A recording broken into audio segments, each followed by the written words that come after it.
I bet everyone's always telling you what to write in your business studies exam, but not much about how to write it. Do you run out of time in exams or struggle with writing style? Here are three simple guidelines. With loads of past paper practice, trial and error, and some honest self-evaluation, they should help. Guideline 1. Never be scared of sucking your pen. I've sometimes seen a kind of seated Grand Prix begin the instant that students are told they can start an exam.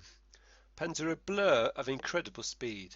A fevered look comes into the eyes of many students as they bend low over their desks, pausing only to drink thirstily.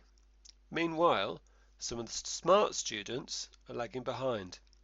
They tend to sit back in their chairs, suck the top of their pens, and dreamily gaze at the exam paper, scribble the odd word, then return to staring at the paper. Maybe around about the time that the hares are onto their second page, the tortoises finally begin to sit up, stifle a yawn, and make a start. Be brave and be a tortoise. Give yourself a sensible amount of thinking time. Always figure out in advance of the exam roughly how many minutes you spend per mark allocated on the question paper. Say that you allow about a mark per minute. Allow time for reading the paper properly and checking your answers at the end. But if you use this kind of timing, if a big question is worth, say, 15 marks, spend 15 minutes on it. You could easily justify spending a few minutes of that 15 thinking through what you need to say while writing a short plan. I know you all hate plans, or some of you do anyway, but in an exam, a plan is not sentences, maybe not even bullet point notes, just a few key words scribbled down like a shopping list. That way, you know where you're going before you start writing properly. It needs a cool head and practice, but it really works. Guideline 2. Keep it short and sweet.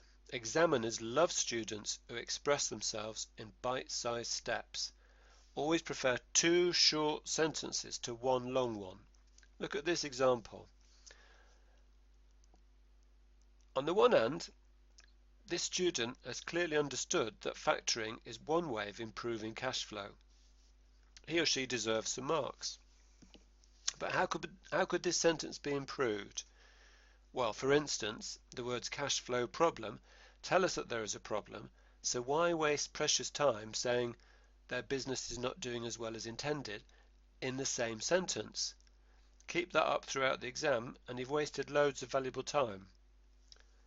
Here's a suggested improvement. In the second example, the examiner is being shown what the student has to say in a simple step-by-step or sentence-by-sentence kind of way.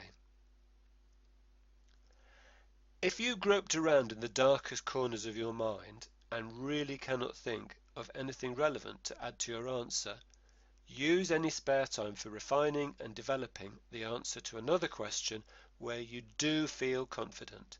Always be prepared to pull back from repeating yourself. Nobody will be fooled. At a training event once, a senior examiner showed us the work of just about the only student to get 100% in this particularly tricky exam.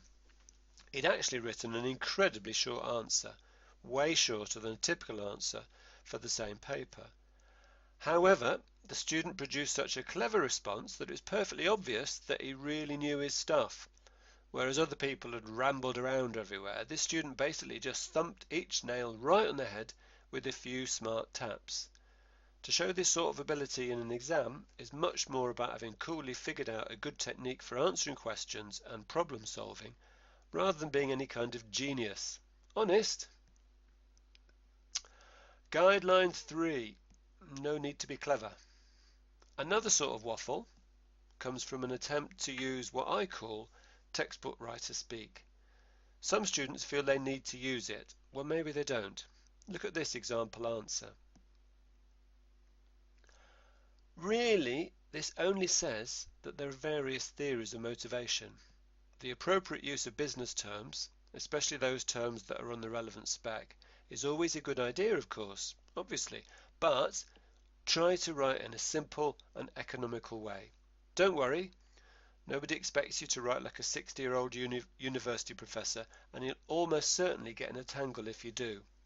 The style of writing used for a 150,000 word book is not at all the same as the style needed to answer an exam paper. Pen sucking or speed waffle? Pen sucking every time. Good luck. To get lots of free help with your business studies, especially A-level, subscribe to our Learn Loads YouTube channel. And to find out about our brand new ebooks coming out in May 2015, go to the learnloads.com website. Bye.